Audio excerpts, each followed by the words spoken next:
Bon, ben on a une version noir et blanc. Alors parfois, c'était pas vraiment le cas ici, mais parfois on a des images couleurs qui sont pas géniales et faire une version noir et blanc, c'est pas plus mal, c'est pas plus mal, ça fait quelque chose de bien. On va retourner dans Photoshop, tout en gardant InDesign ouvert, bien sûr. Vous allez dans Photoshop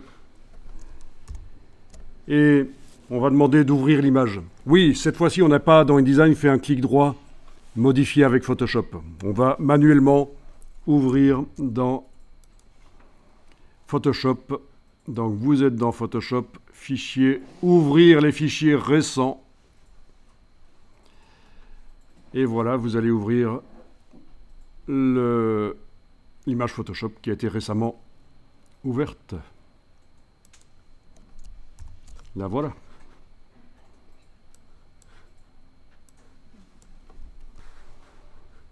Bon, vous pouvez donc enfoncer la touche F si vous voulez.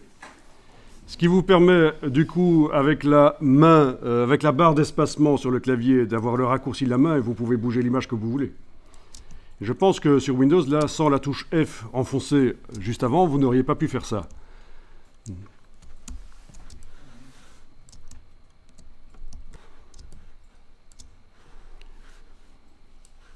Bien, alors, on va travailler dans le masque de fusion. Donc ce que je vous montre là, c'est juste une des milliers de possibilités de modifier l'image.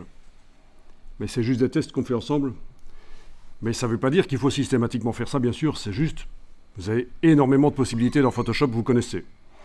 Alors vous allez devoir activer le masque de fusion du calque de réglage. Donc il est encadré comme ça.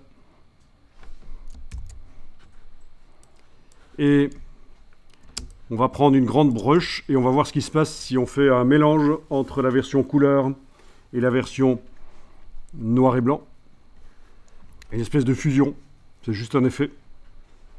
Donc en fait, on va dessiner en noir avec un gros pinceau à bord flou dans le masque pour faire une transition entre la version noir et blanc et la version couleur. Donc c'est l'occasion de rappeler un peu comment ça fonctionne dans Photoshop. Alors vous allez activer le pinceau, celui-là. Vous vérifiez au-dessus que le mode d'application c'est normal, que l'opacité c'est 100% et le flux doit être à 100% aussi. Ah oui, on va prendre une forme de base aussi, parce que là j'ai une forme bizarre qui est certainement une forme texturante. Donc, dans la palette des formes à laquelle vous avez accès par ici, vous allez dans les pinceaux généraux, le dossier des pinceaux généraux, vous le voyez ou c'est organisé différemment chez vous peut-être? Non, dans la 2020 c'est comme ça aussi, parfait. Et vous choisissez arrondi flou.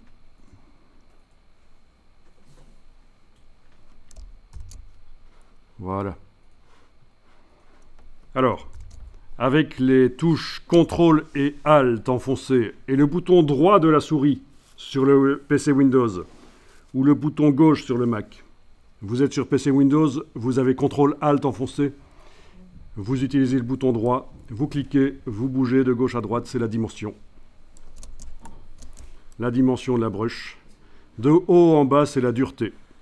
Mais il nous faut une brush floue, c'est pas plus mal. Voilà, n'hésitez pas à faire une grande brush et à zoomer en arrière. Et alors avec quoi est-ce qu'on va dessiner? Bon, on va dessiner avec du noir, on va faire en sorte d'être certain d'avoir du noir. Donc vous allez cliquer sur l'icône ici pour remettre à zéro les échantillons de couleurs. Et puis vous enfoncez la touche X pour mettre le noir en avant-plan. Et vous testez, vous dessinez. Et vous voyez ce que ça donne. Là, j'ai tout rempli avec du noir. Donc le réglage n'agit quasiment plus. Sauf sur quelques petits bords qui sont restés un peu gris. Touche X, ben je dessine maintenant avec du blanc. Voilà. Et on teste comme ça. Touche X, je redessine avec du noir. Voilà. Donc il faut gérer.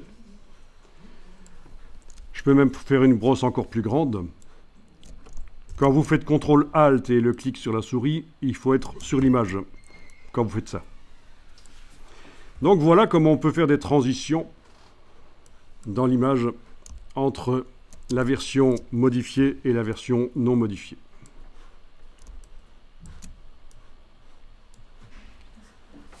Bon, voilà, je vous laisse gérer ça.